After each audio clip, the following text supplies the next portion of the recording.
أعوذ بالله السميع العليم من الشيطان الرجيم. بسم الله الرحمن الرحيم.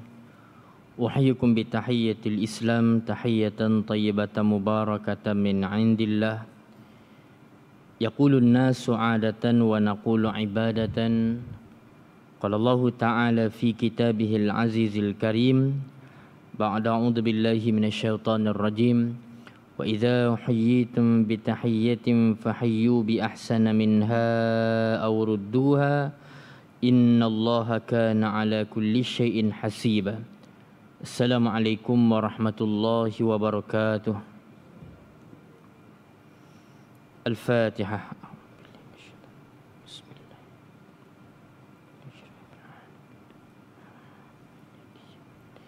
إياك نعبد وإياك نستعين.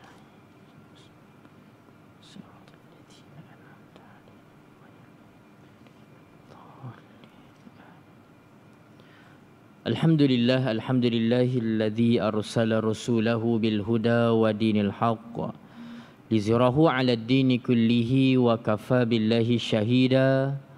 قال الله تعالى يا أيها الذين آمنوا اتقوا الله حق تقاته ولا تموتن إلا وأنتم مسلمون. صدق الله العظيم. Alhamdulillah, marilah sama-sama kita panjatkan kesyukuran pada Allah. Malam ini Allah Ta'ala masih lagi panjangkan umur kita, masih diberi ruang dan peluang untuk sama-sama kita bangun, untuk kita laksanakan solat maghrib secara berjemaah, mengisi hidup kita dengan perkara-perkara baik, i'tikaf kita, zikir kita, majlis ilmu kita. Moga-moga ruang dan peluang untuk sama-sama kita melaksanakan amal baik ini Allah Ta'ala berikan sampai ke akhir hayat kita, insya-Allah. Tuan-tuan ibu ayah yang dirahmati Allah Subhanahu wa taala, insya-Allah malam ini kita tengok sedikit plot dalam Al-Quranul Karim. Dan malam ni insya-Allah kita nak tengok berkaitan kisah nabi terdahulu. Antara cerita nabi yang banyak dalam Al-Quranul Karim ialah cerita Nabi Musa alaihi salam. Dan kita pernah sebut dulu antara pengajaran di sebalik apakah signifikan kisah Nabi Musa alaihi salam dengan perjuangan dakwah Nabi Muhammad sallallahu alaihi wasallam. Tuan-tuan, banyak-banyak nabi, kebiasaan yang kita lihat ialah pertembungan di antara iman dan kufur. Bagaimana para nabi berhadapan dengan mereka-mereka yang ingkar di kalangan orang yang kufur secara terang-terangan. Adapun Nabi Musa alaihi salam, di samping dia berhadapan dengan orang yang kufur seperti mana Fir'aun dan sebagainya, Nabi Musa juga berhadapan dengan orang yang dia telah selamatkan, beriman, mengakui beriman, dan kemudiannya tiba-tiba tuan-tuan buat masalah pula. Katanya beriman tapi buat perangai. Dan tuan-tuan, itu juga yang sedikit sebanyak yang kita lihat di sebalik perjuangan dakwah Nabi Muhammad sallallahu alaihi wasallam. Nabi berhadapan dengan kekufuran orang-orang Makkah dulu, berhadapan dengan kekufuran orang-orang Yahudi Nasrani. Nabi juga berhadapan dengan keingkaran golongan munafik. Bagaimana mereka ini secara zahirnya salat di belakang Nabi, tetapi menjadi orang yang ingkar, menjadi cabaran dalam perjuangan dakwah Nabi sallallahu alaihi wasallam, khususnya di Madinah. Tuan-tuan dirahmati Allah Subhanahu wa taala. Nabi Musa alaihi salam berhadapan dengan suatu kaum yang sangat-sangat bebal, yang tak lain tak bukan iaitu Bani Israel. Malam ni tuan-tuan kita tengok satu plot kisah Bani Israel, Nabi Musa dan Bani Israel ini daripada surah Al-Baqarah. Khususnya yang kita nak fokuskan plot di sebalik nama surah Al-Baqarah itu sendiri, lembu betina. Yang kita akan lihat tuan-tuan ibu ayah sekalian pada muka surat yang ke-10 dan 11, bermula ayat yang ke-67. Tuan-tuan ibu ayah yang dirahmati Allah Subhanahu wa taala, kalau kita perhatikan sebenarnya dalam surah Al-Baqarah ini cerita tentang kita kata plot orang-orang Bani Israel yang bebal ini banyak sangat yang kita jumpa. Termasuklah cerita di sebalik nama surah ini Al-Baqarah. Dan kita lihat dalam surah Al-Baqarah juga menceritakan bagaimana bebalnya Bani Israel dalam beberapa plot yang lain. Bagaimana tuan-tuan dirahmati Allah Subhanahu wa taala, kesan-kesan bebalnya mereka ini juga dihadapi oleh Nabi Muhammad sallallahu alaihi wasallam. Misalnya dalam surah Al-Baqarah juzuk yang pertama juga menceritakan bagaimana Nabi sallallahu alaihi wasallam berhadapan dengan orang-orang Yahudi yang pernah bertanya kepada Nabi sallallahu alaihi wasallam beberapa soalan, dan jelas antara yang mereka ingkar ialah berkaitan dengan malaikat yang sering mendampingi Nabi Muhammad sallallahu alaihi wasallam, iaitu Jibril alaihi salam. Ada ayat yang menceritakan tentang bagaimana bebalnya, ingkarnya golongan ini terhadap Jibril alaihi salam. Ada lagi beberapa plot yang lain yang boleh kita temui dalam surah Al-Baqarah menceritakan tentang perihal Bani Israel ini. Contohnya kita lihat ada cerita tentang mereka sepatutnya masuk ke Baitul Maqdis dalam keadaan mereka sepatutnya tunduk ataupun sujud, dan juga kita kata mereka perlu mengungkapkan kata-kata taubat, iaitu hittah. Ini boleh kita lihat kalau kita perhatikan pada ayat yang ke-58, 59 contohnya. Plot ini sebenarnya ialah berlaku ketika mana Nabi Musa alaihi salam dan juga Nabi Harun telah wafat. Bila tuan-tuan? Jadi kita tahu dalam surah Al-Maidah ada cerita Nabi Musa alaihi salam ajak mereka masuk ke Baitul Maqdis. Daripada 12 orang pemimpin Bani Israel, 10 tak boleh pakai. 2 je yang dengar cakap Nabi Musa, sanggup untuk dengar cakap Nabi Musa. Yang 10 lagi tak nak masuk ke Baitul Maqdis dengan alasan di sana ada kaum Jabbarin yang besar-besar gagah-gagah, yang mana bahaya mereka ini kuat. Kan, kami tak akan masuk kecuali mereka keluar. Kalau mereka keluar baru kami akan masuk.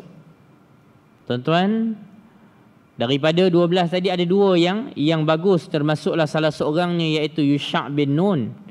Yang mana Yusha' bin Nun inilah seorang pemuda yang menemani Nabi Musa alaihi salam dalam perjalanan mencari Nabi Khidir dalam Suratul Kahfi. Jadi tuan-tuan, bebalnya sampai peringkat akhirnya Bani Israel menunjukkan kebiadaban apabila berkata pada Nabi Musa alaihi salam, "Fadhhab anta wa rabbuka faqatila inna hahuna qa'idun." Pergilah kamu dengan Tuhan kamu berperang, kami nak duduk sini saja. Tuan-tuan, bebal Nabi Musa mengadu pada Allah. Allah Subhanahu wa taala turunkan bala bencana kepada mereka pada ketika itu. 40 tahun tersesat di padang pasir. 40 tahun. Dalam tempoh 40 tahun itulah Nabi Harun wafat, Nabi Musa alaihi salam wafat. Kemudiannya Allah Subhanahu wa taala memilih Yusha' bin Nun tadi sebagai nabi di kalangan Bani Israel. Dalam keadaan ramai yang bebal-bebal pun dah meninggal dunia dalam tempoh 40 tahun itu, Saki-baki kemudiannya ialah orang yang lebih baik sikitlah daripada sebelum ini. Jadi mereka dipimpin oleh Yusha' bin Nun untuk masuki ke Baitul Maqdis. Sebagaimana seruan yang disebut dalam ayat 58 tadi, wadkhulul baba sujjada wa qulu hittah. Allah Ta'ala suruh masuk dalam keadaan tunduk ataupun sujud, dan sebutlah hittah, satu kalimah taubat. Tuan-tuan bayangkan dalam keadaan kita duduk nampak hak bebal-bebal dah mati ni, tinggal hak ni pun tiba-tiba tuan-tuan mereka mengubah, mereka masuk dalam keadaan membelakangkan, dan juga mereka ubah perkataan hittah tadi kepada hintah. Maksudnya bijian gandum. Jadi tuan-tuan, hak tu pun ingkar lagi tuan-tuan. Tak terbayang gitu. Hak Saki-baki hak kira dah baik dah ni. Lepas 40 tahun. Baru lepas 40 tahun kena bala bencana oleh Allah. Ceritanya dahsyatnya Bani Israel ini. Dan ia bukan hanya sekadar berlaku pada zaman Nabi Musa alaihi salam. Dalam surah Al-Baqarah juga menceritakan tentang perihal Bani Israel selepas zaman Nabi Musa alaihi salam. 2 muka surat terakhir juzuk yang kedua menceritakan perihal ini. Allah Ta'ala berfirman, Alam tara ilal mala'i min bani Israel min ba'di Musa idh qalu li nabiyyin lahum ba'ath lana malikan nuqatil fi sabilillah. Ila akhir ayat. Allah Ta'ala cerita bagaimana ada pembesar-pembesar Bani Israel zaman selepas Nabi Musa AS. Tidak disebutkan nama Nabi pada ketika itu. Ada riwayat menyebut ialah Nabi Syamwil. Jadi tuan-tuan, pada ketika itu mereka datang kepada Nabi mereka. Mereka minta, lantiklah seorang ketua di kalangan kami. Kami nak berperang. Tuan-tuan, Nabi mereka tanya, betul ke kamu nak perang? Takut-takut bila diwajibkan perang, kamu tak nak perang. Mereka kata, takkanlah kami tak nak perang. Kami telah diusir keluar daripada kampung halaman kami. Dipisahkan daripada anak-anak kami. Jadi, mereka cuba memberi keyakinan. Jadi kemudiannya dipendekkan kalam, apabila Allah Subhanahu Wa Taala menyampaikan petunjuk kepada nabinya pada ketika itu, membicarakan pada mereka Allah memilih Talut.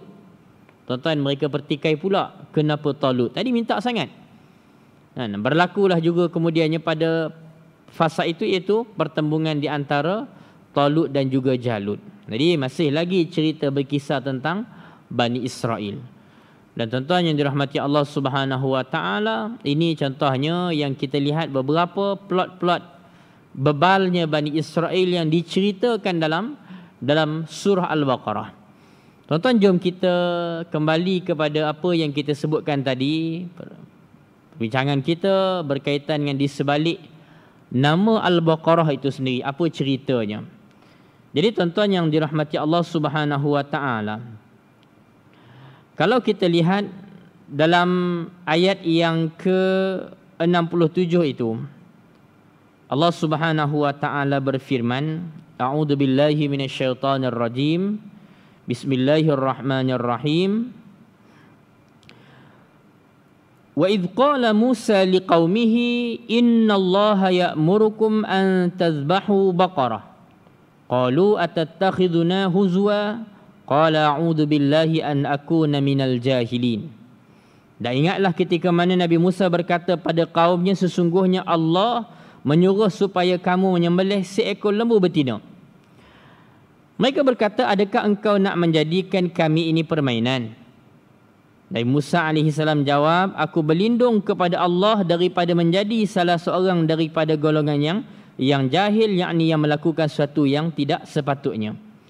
Tuan-tuan ibu ayah sekalian, apa kisah di sebalik cerita lembu ini?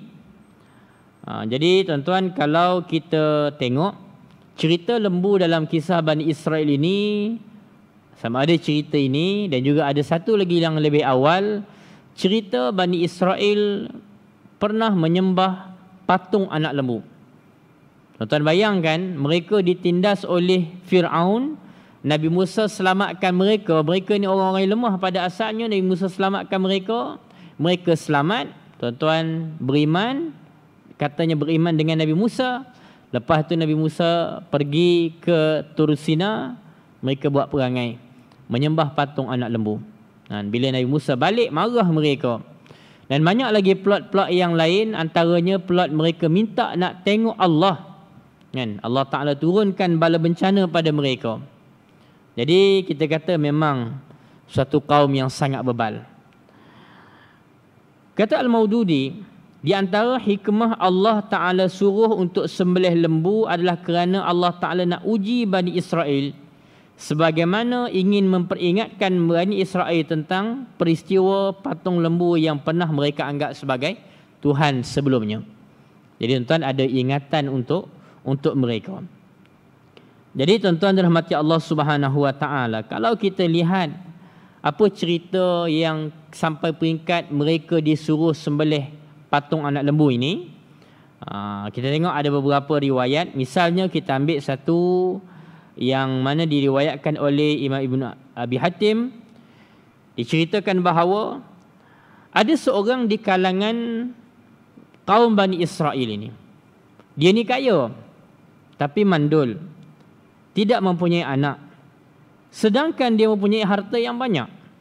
Jadi tuan-tuan, kalau ikut, bila dia dah tak ada anak, dari sudut orang yang akan warisi hartanya, yang tinggal disebut bahawa hanyalah anak lelaki daripada saudara lakinya, anak menakan dia lah, kan? Jadi yang ada anak saudara dia. Jadi pada satu malam anak saudaranya itu telah membunuhnya dan meletakkan mayatnya di depan pintu rumah salah seorang di kalangan mereka. Jadi bila pagi hari, si pembunuh menuduh mereka hingga masing-masing pihak menghunuskan senjata mereka dan sebahagian daripada mereka berperang dengan sebahagian yang lain. Kemudian adalah orang yang bijak pandai sikit di kalangan mereka berkata, "Mengapa kamu saling membunuh antara satu sama lain? Sedangkan utusan Allah berada bersama dengan kamu." Akhirnya mereka datang menghadap Nabi Musa AS, lalu menceritakan peristiwa tadi, cerita kes pembunuhan tadi yang tak diketahui siapa bunuh dia. Jadi tuan-tuan dirahmati Allah Subhanahu Wa Taala, maka itulah yang kemudiannya Allah Taala mewahyukan pada Nabi Musa AS untuk minta Bani Israel ini sembelih lembu. Cuma masalahnya tuan-tuan, Bani Israel ini yang kita sebut tadi banyak kali kes cerita bebal mereka ini, mereka bertanya dan sebahagian pandangan mengatakan bahawa mereka bertanya ini bukanlah tanya yang sungguh-sungguh serius nak tahu, tapi lebih kepada macam bentuk sindiran kepada Nabi Musa AS. Jadi mereka tanya, kalau patung kalau nak sembelih lembu yang macam mana? Itu yang kita tengok dalam ayat yang ke-68. Qalu du'u lana rabbaka yubayyin lana ma hi qala innahu yaqulu innaha baqaratun la faridun wa la bikrun awanun baina dhalik faf'alu ma tu'marun. Jadi mereka kata pula, berdoalah kepada Tuhanmu untuk kami supaya diterangkannya pada kami bagaimana sifat-sifat lembu itu. Nabi Musa menjawab bahawasanya Allah berfirman bahawa lembu betina itu ialah seekor lembu yang tidak terlalu tua dan tidak terlalu muda, pertengahan umurnya di antara itu. Maka kerjakanlah apa yang diperintahkan kepada kamu melakukannya. Tak cukup sekadar itu, mereka tanya lagi. Qalu du'u lana rabbaka yubayyin lana ma launuha qala innahu yaqulu innaha baqaratun safra'u faqi'un launuha tasurrun nadhirin. Mereka kata, pohonkanlah pada Tuhanmu untuk kami supaya diterangkannya pada kami apa warnanya. Nabi Musa jawab bahawasanya Allah berfirman bahawa lembu betina itu ialah seekor lembu yang kekuning-kuningan, kuning tua warnanya, lagi sukakan orang melihatnya. Qalu du'u lana rabbaka yubayyin lana ma hiya innal baqara tashabaha alaina wa inna insya'allahu lamuhtadun. Mereka kata lagi, pohonkanlah pada Tuhanmu untuk kami supaya diterangkannya pada kami lembu betina yang mana satu. Kan sungguhnya lembu yang dikehendaki itu kesamaran pada kami, susah kami memilihnya. Dan kami insya-Allah akan mendapatkan petunjuk untuk mencari dan menyembelih lembu itu. Qala innahu yaqulu innaha baqaratun la dhalulun tusirul ardu wa la tasqil harsa musallamatun la syiyata fiha qalu al-ana ji'ta bil haqq fadhabahuha wa ma kadu yaf'alun. Musa jawab bahawasanya Allah berfirman, sebenarnya lembu yang dikehendaki itu ialah lembu betina yang tak pernah digunakan untuk membajak tanah dan tidak pula digunakan untuk mengangkut air untuk menyiram tanaman. Ia juga tidak ada cacat dan tidak ada belang pada warnanya. Mereka kata, oh sekarang barulah engkau dapat menerangkan sifat-sifat yang sebenar. Maka mereka pun menyembelih lembu yang tersebut dan hampir-hampir mereka tidak dapat menunaikan perintah itu. Jadi tuan-tuan, mereka tanya benda yang tidak sepatutnya. Mereka tanya benda yang akhirnya menyusahkan mereka. Yang kalau kita lihat dalam penafsiran cerita ini disebut, kalaulah mereka terus saja melaksanakan bila Nabi Musa bagi tahu Allah Ta'ala suruh sembelih lembu, mereka cari lembu yang macam mana pun, lekeh, teruk macam mana pun, Allah Ta'ala boleh terima. Tapi disebabkan mereka banyak bertanya yang akhirnya menyusahkan mereka. Kan? Jadi ada pandangan menyebut tentang tanya yang seolah nak menyindir dan mempermainkan Nabi Musa alaihi salam. Dan kita lihat hampir-hampir mereka tak boleh nak melaksanakan perkara tersebut. Hampir-hampir. Jadi tuan-tuan yang dirahmati Allah Subhanahu wa taala, cumanya lebihnya sikit apabila adanya perkataan insya-Allah. Perkataan insya-Allah itulah yang kemudiannya sedikit sebanyak bantu mereka boleh juga buat kerja yang diperintahkan tadi. Tuan-tuan, kita nampak remeh insya-Allah. Tetapi dalam sejarah tuan-tuan, insya-Allah ini besar kesannya. Saya buat contoh. Yang pertama, kita masih ingat, iaitu cerita teguran Allah Subhanahu wa taala kepada Nabi sallallahu alaihi wasallam bila Nabi pernah terlupa sebut insya-Allah. Datang sekumpulan orang musyrikin, mereka hantar wakil mereka untuk pergi ke Madinah, masa itu Nabi masih di Mekah, untuk bertemu dengan pendeta Yahudi nak tanya tentang kenabian ni. Niat mereka nak kalahkan Nabi, nak jatuhkan Nabi. Maka dipendekkan kalam, pendeta Yahudi cadangkan tanya dia 3 soalan. Kalau dia boleh jawab 3 soalan ni, dia Nabi. Kalau dia tak boleh jawab, dia bukan Nabi. Dia hanya orang yang mengaku Nabi. Lalu mereka balik tanya 3 soalan tu pada Nabi. Yang pertama, cerita tentang pemuda yang bermusafir, cerita tentang berkaitan dengan Ashabul Kahfi. Yang kedua, berkaitan dengan lelaki yang mengembara di timur dan barat. Dan yang ketiganya, soalan tentang roh. Bila mereka balik soalan ini ditanya pada Nabi sallallahu alaihi wasallam, Nabi kata Nabi akan jawab esok. Nabi terlupa menyebut insya-Allah. Dan Allah Taala uji wahyu tidak diturunkan berbelah-belah hari dalam satu riwayat. Bayangkan suasana pada ketika itu, berbelah hari itu. Macam mana orang kata Nabi penipu, janji tak tepati dan sebagainya. Macam-macam tuan-tuan yang Nabi hadapi. Allah Taala uji. Sehinggalah kemudiannya Allah Subhanahu wa taala menurunkan jawapan-jawapannya. Soalan yang pertama ialah berkaitan dengan pemuda Ashabul Kahfi, yang jawapannya ada dalam Suratul Kahfi seawal ayat yang ke-9. Soalan yang kedua tentang lelaki yang mengembara di timur dan barat, ia berkaitan dengan kisah Zulqarnain. Juga jawapannya dalam Suratul Kahfi ayat 81 ke 83 tuan-tuan, bawah tu. Adapun soalan yang ketiga berkaitan dengan roh, maka jawapannya dalam surah Al-Isra ayat yang ke-85. Barulah kemudiannya Nabi SAW boleh menjawab soalan-soalan yang ditanya oleh mereka tadi. Allah Subhanahu wa taala pernah menguji Nabi Sulaiman alaihi salam. Tuan-tuan, dalam hadis sahih Nabi cerita, satu ketika Nabi Sulaiman pernah berjanji. Dia kata, malam ni aku akan bergaul dengan semua isteri aku, dengan harapan setiap isteri dia tadi akan mengandung dan dapat zuriat keturunan di kalangan pahlawan-pahlawan yang hebat. Tuan-tuan, isteri Nabi Sulaiman ramai. Tapi tuan-tuan, Nabi Sulaiman terlupa menyebut insya-Allah. Apa yang berlaku, Allah Ta'ala uji Nabi Sulaiman. Hadis ini menjadi penafsiran, hadis cerita tadi menjadi penafsiran di sebalik satu ayat dalam surah Sad, cerita tentang taubat Nabi Sulaiman, tuan-tuan. Jadi Allah Ta'ala uji Nabi Sulaiman, tak ada seorang pun isterinya yang mengandung dan melahirkan anak, kecuali seorang. Itu pun kita kata dalam kategori kelainan upaya, OKU. Kata Nabi SAW, kalaulah Nabi Sulaiman menyebut insya-Allah, nescaya dia akan dapat apa yang dikehendakinya. Dalam surah Al-Qalam ada cerita tentang pemilik-pemilik kebun. Bermula ayat 17, Allah Ta'ala berfirman, Inna balawnahum kama balawna ashabal jannah idh aqsamu la yasrimunnaha musbihin. Wala yastasnun. Jadi cerita tentang bagaimana Allah Ta'ala pernah turunkan bala bencana kepada mereka, yakni orang-orang musyrikin Mekah. Sebagaimana Allah Ta'ala pernah turunkan bala bencana kepada pemilik-pemilik kebun. Di saat mereka bersumpah, mereka akan pergi mengambil hasil kebun mereka awal pagi.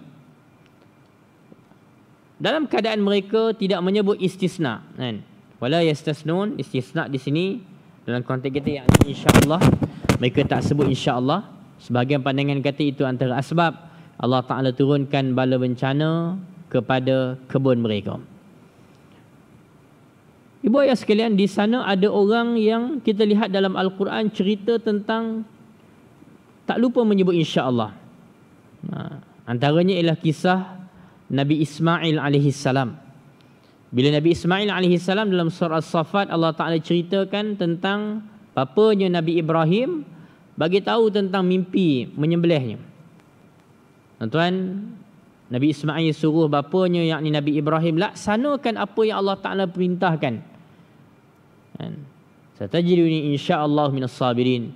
Insya-Allah kau akan dapatiku termasuk dari kalangan orang yang sabar. Disebut insya-Allah. Dan benar-benar Nabi Ismail ini Allah Ta'ala jadikan dia orang yang begitu penyabar. Lepas tu dalam surah Maryam Allah Ta'ala puji Nabi Ismail ini, wadhkur fil kitabi Ismail innahu kana sadiqal wa'di wa kana rasulan nabiyya.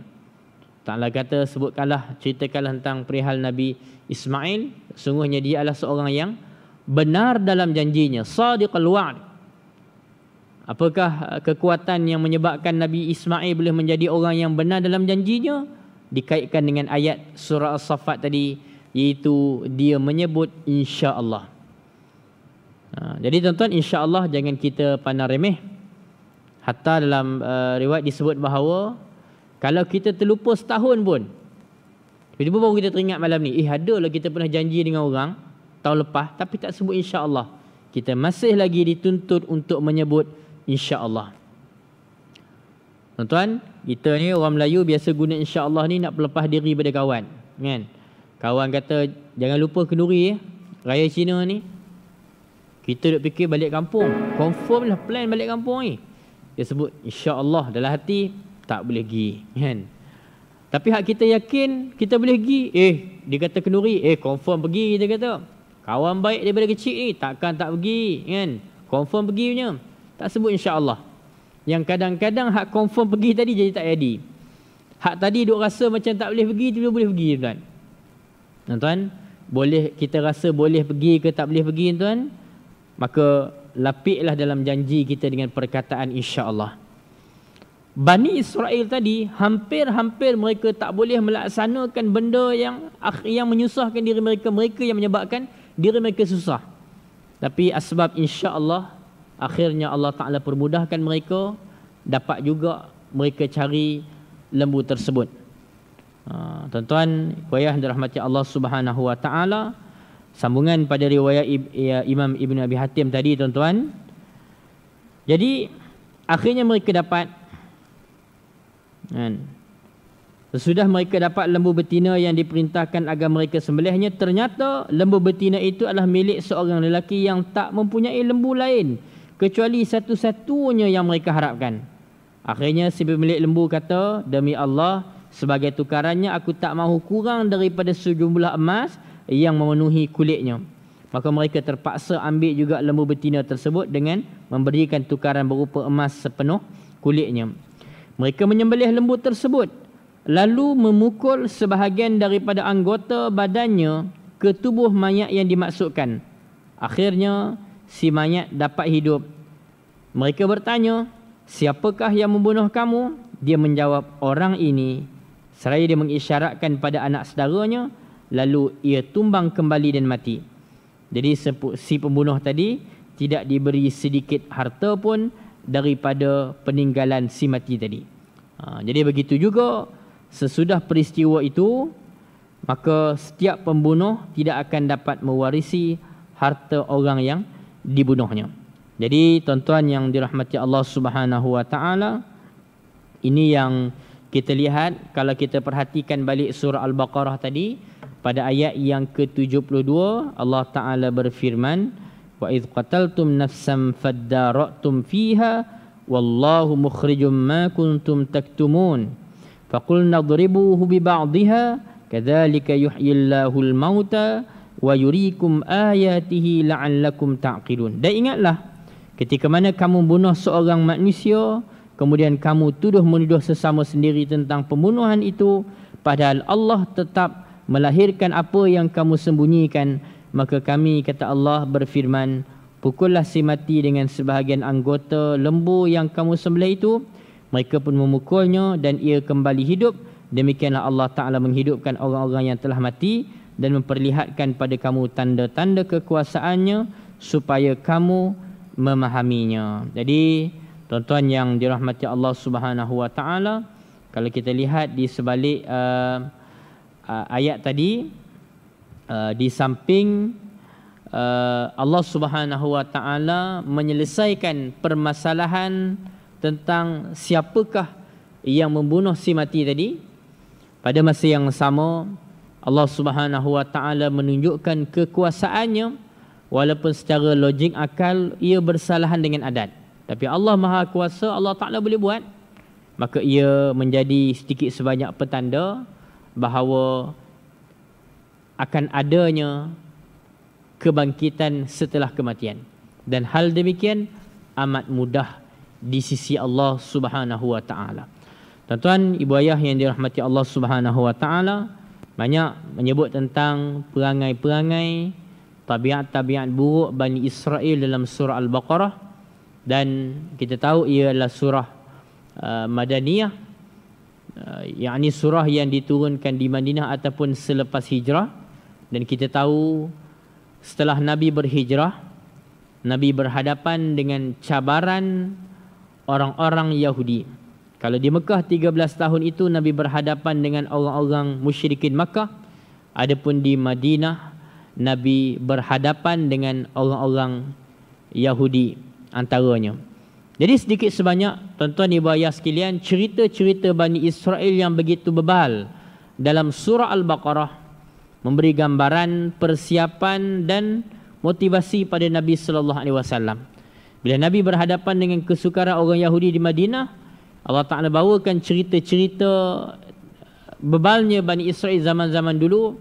Paling tidak Nabi rasa, oh bukan Nabi seorang berhadapan dengan perangai buruk mereka ini, kan? Bukan Nabi seorang, Nabi Musa dulu pun berhadapan dengan mereka ini. Tak cerita lagi yang lain, cerita Talut tadi juga berhadapan dengan bebalnya Bani Israel sebahagiannya ini. Tuan-tuan ibu ayah yang dirahmati Allah Subhanahu Wa Ta'ala, jadi bila disebut tentang perihal ini dan Nabi sallallahu alaihi wasallam mengenali orang Yahudi sedikit sebanyak, antaranya mereka ini sebenarnya banyak menyembunyikan fakta-fakta, termasuklah fakta kenabian Nabi sallallahu alaihi wasallam. Allah Ta'ala sebut dalam surah Al-Baqarah juzuk yang kedua, bagaimana orang-orang Yahudi ini sebenarnya mereka mengenali Nabi Muhammad sallallahu alaihi wasallam, bahkan kadang-kadang lebih lagi daripada mereka kenal anak-anak mereka sendiri. Sebab apa? Cerita anak mereka tak ada dalam kitab. Cerita Nabi Muhammad sallallahu alaihi wasallam ada dalam kitab, cuma mereka sembunyikan. Jadi sebab itu kita lihat suasana yang Nabi hadapi juga, yang kalau kita tengok yang terkait dalam surah Al-Baqarah, antara lain dalam surah Al-Baqarah ada cerita tentang peralihan kiblat umat Islam. Dan Nabi SAW berhadapan dengan kejahatan keturunan ini. Bila Nabi SAW berhijrah ke Madinah, tuan-tuan bayangkan pada ketika itu sekitar 17 bulan macam tu, Nabi salat menghadap ke Masjidil Aqsa, kiblat pertama orang Islam. Kalau di Mekah dulu, okeylah, Nabi boleh menghadap. Masih lagi kalau nak menghadap ke Baitul Maqdis itu, Nabi boleh lagi menghala ke arah Kaabah.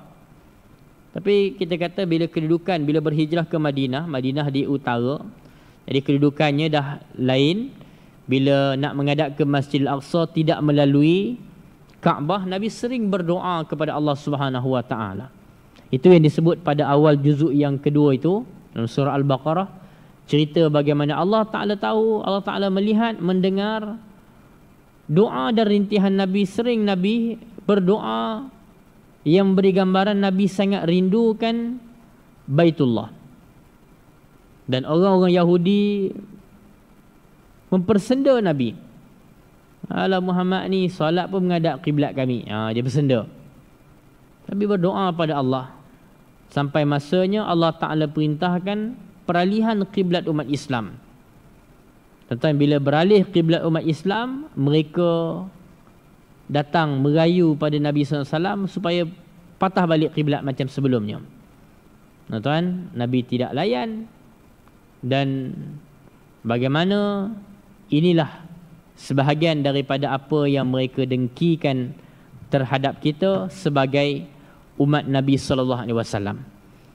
Tuan-tuan dirahmati Allah Subhanahu Wa Taala, kalau kita perhatikan dalam sebuah riwayat daripada Sayyidatina Aisyah radhiyallahu anha, bagaimana Sayyidatina Aisyah pernah menceritakan bahawa orang-orang Yahudi tidaklah dengki kepada kita ni sebagaimana dengkinya mereka, Ahlul Kitab tidak dengkikan kita sebagaimana dengkinya mereka terhadap 3 perkara.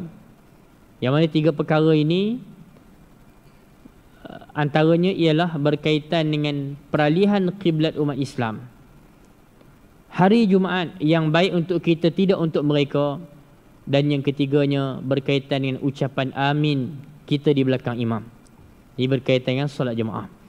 Jadi tuan-tuan, tengok pada bebal Bani Israel daripada zaman dulu-dulu hatta sebelum Nabi Musa lagi dan selepas Nabi Musa alaihi salamun. Dan kita kata saki-baki itu juga perangai penyakit mereka ini dirasai oleh Nabi kita Nabi Muhammad sallallahu alaihi wasallam. Maka sedikit sebanyak tuan-tuan ibu ayah sekalian, apa yang diceritakan dalam surah Al-Baqarah, yang kita tahu ia adalah surah Madaniyah, berkaitan dengan bebalnya Bani Israel ini, sedikit sebanyak menjadi persiapan awal kepada Nabi sallallahu alaihi wasallam. Di samping ia menjadi motivasi secara tak langsung kepada Nabi sallallahu alaihi wasallam agar terus bertahan dengan kita kata semangat dakwah baginda di Madinah walaupun terpaksa berhadapan dengan golongan ini, yang mana pernah dah dilalui oleh nabi-nabi terdahulu. Maka tuan-tuan dirahmati Allah Subhanahu Wa Taala, itu sedikit sebanyak yang boleh kita lihat di sebalik cerita bebalnya Bani Israel dalam surah Al-Baqarah, termasuklah dalam plot yang kita bincangkan hari ini berkaitan dengan di sebalik nama surah Al-Baqarah itu sendiri ada cerita tentang bagaimana Nabi Musa AS pernah suruh mereka menyembelih lembu betina untuk selesaikan permasalahan mereka. Pada masa yang sama kita jadikan pengajaran kita ini ada beberapa ketikanya kita tak perlu melampau-lampau bertanya, yang mana bertanya tadi akhirnya akan menyusahkan diri kita. Jadi tuan-tuan dirahmati Allah Subhanahu Wa Taala, moga-moga Allah Taala selamatkan kita daripada sedikit sebanyak penyakit-penyakit orang Yahudi tadi yang boleh memberi kesan kepada kehidupan, keimanan dan juga ibadah kita. Jadi saya kira cukup sekadar itu dulu untuk malam ini. Wallahu a'lam, ma asabaka min hasanatin faminallah wa ma asabaka min sayyi'atin famin nafsi. Yang baik daripada Allah, yang buruk, yang lemah, yang kurang, kelemahan diri sendiri. Hakikatnya kedua-duanya daripada Allah Subhanahu Wa Taala, disandarkan ke atas insan yang dhaif lagi hina ini. A'udzubillahi minasyaitonirrajim. Bismillahirrahmanirrahim. Alhamdulillahirabbil alamin wassalatu wassalamu ala asyrafil anbiya'i wal mursalin wa ala alihi washabihi ajmain. Allahumma ighfir lana dhunubana wa liwalidina warhamhum kama rabbawna shiqara. Allahumma faqihna fid din wa 'allimna ta'wil wa ja'alna minal ulama'is salihin. Rabbana atina fid dunya hasanah fil akhirati hasanatan wa qina adzaban nar. Walhamdulillahi rabbil alamin. Kita tangguh dengan tasbih kafarah dan suratul Asr.